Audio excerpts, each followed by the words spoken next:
Bienvenue au Café de la Vérité. Café de la Vérité, on dit la vérité parce que on se sert de la parole de Dieu et pas autre chose. Et Jésus a dit, je suis la parole.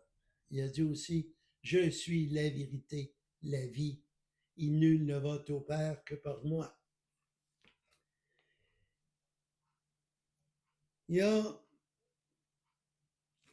une chose qui m'a été posée aussi, puis une autre chose que je pense qu'il faut mettre au clair.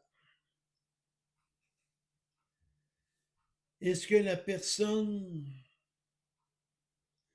que je fréquente présentement ou celle que je vais fréquenter est la bonne personne?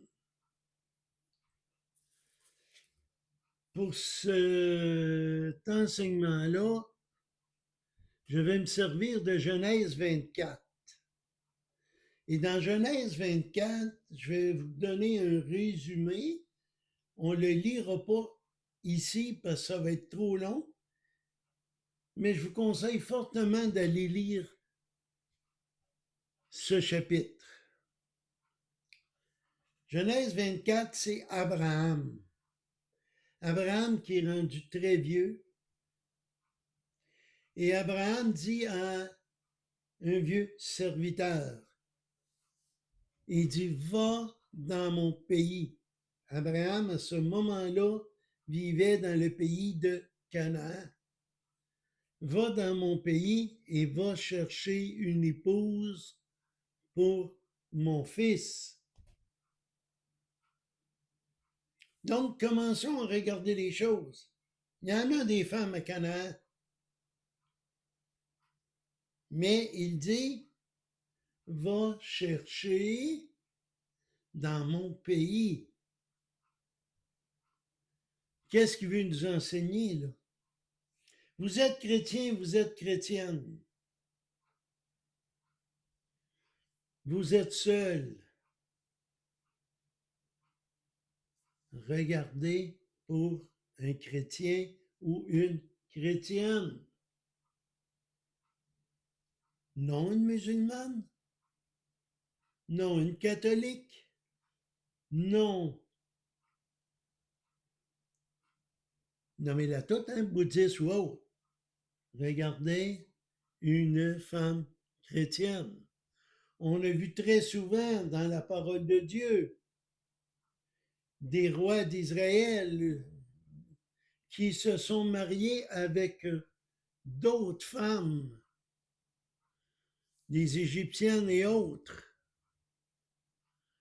Et ces femmes les ont entraînés dans l'idolâtrie.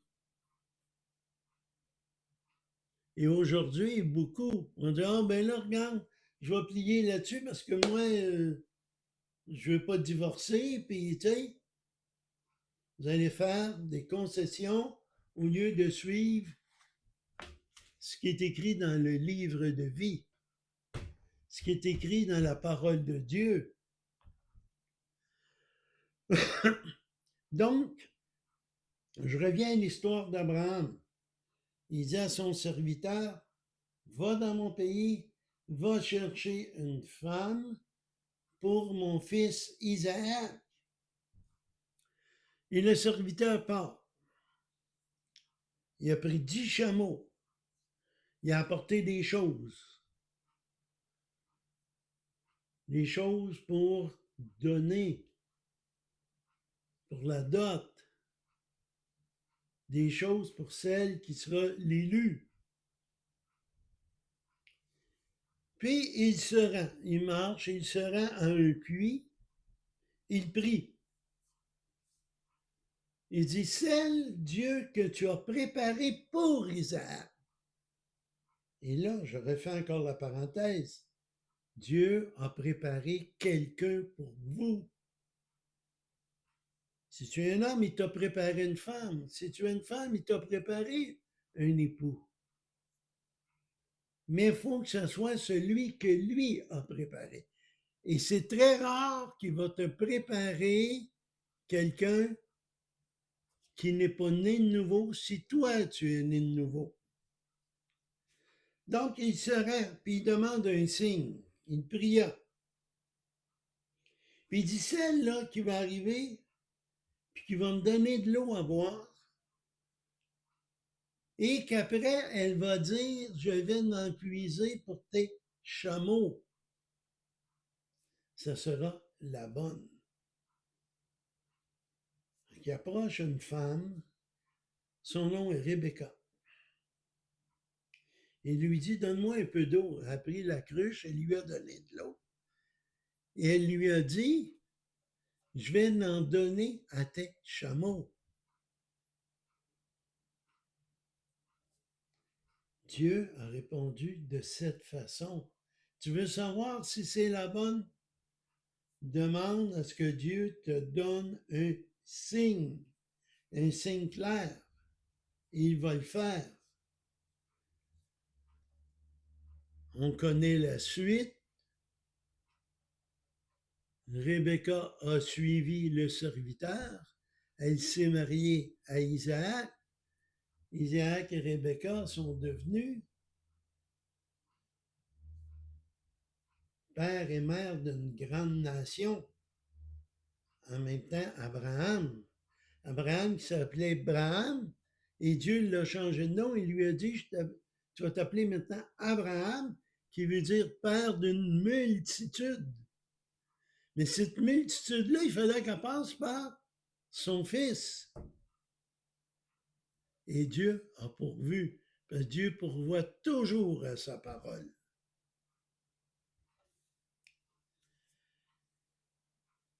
Maintenant, toi, c'est quoi que tu veux? Dis-toi bien une chose. Dieu connaît la personne qu'il te faut. Mais c'est à toi de lui demander. Ça ne veut pas dire qu'il va te répondre demain matin, là.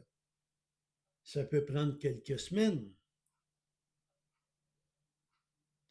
avant qu'il dise, la voici. Peut-être qu'elle n'est pas prête. Peut-être que toi, tu as encore des choses à changer dans ta vie.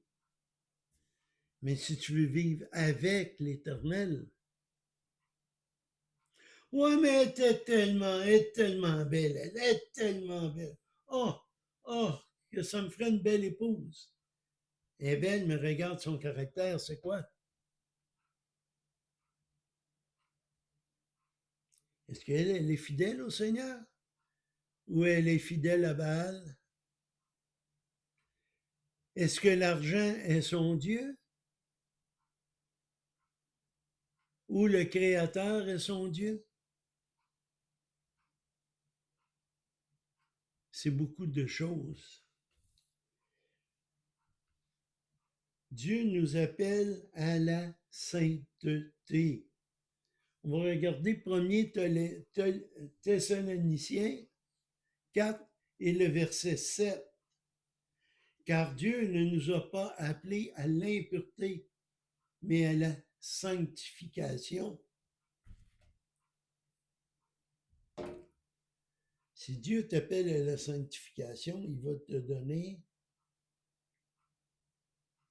de quoi pour marcher avec lui. Il ne te donnera pas une femme qui va t'éloigner de lui. Donc, demande-lui, Seigneur, qui est celle ou celui que tu as préparé pour moi? Et donne-moi tel ou tel signe. Il va te le donner. Si tu ne connais pas Jésus comme Seigneur et Sauveur, nous approchons de la fin du temps de la grâce. Pas la fin du monde, là. La fin de la période du temps de la grâce, où ce que nous sommes sauvés par le sang de Jésus. Fais cette prière, demande pardon à Dieu pour tes péchés et crois que c'est Jésus seul qui peut te sauver. Lui seul est mort à la croix. Va lire Romains 3, 23, car tous sont péchés et sont privés de la gloire de Dieu. Dans Romains 6, 23, Dieu t'a tellement aimé qu'il t'a fait un don. Il t'a donné le sang de Jésus pour que tu sois lavé de tes péchés. Confesse-le. Demande-lui pardon et crois, parce que c'est par la foi que nous sommes sauvés. Donc, partagez, mettez des pouces en l'air, et sur ceci que l'Éternel vous bénisse.